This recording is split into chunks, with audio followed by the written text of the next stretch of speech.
Paano malaman kung safe ba ang app na ida-download natin? Mag-ingat sa mga apps na ida-download natin.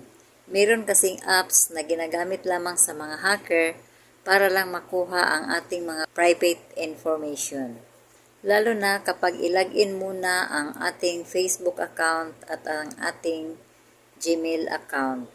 Kung gusto mong malaman, panoorin lamang ang bidyong ito. Para sa mga Android users, i-click ang Play Store. Then, i-click ang profile na nasa right side sa itaas. Then, i-click ang Play Protect. So, dito, malalaman natin kung safe ba ang app na ida-download natin.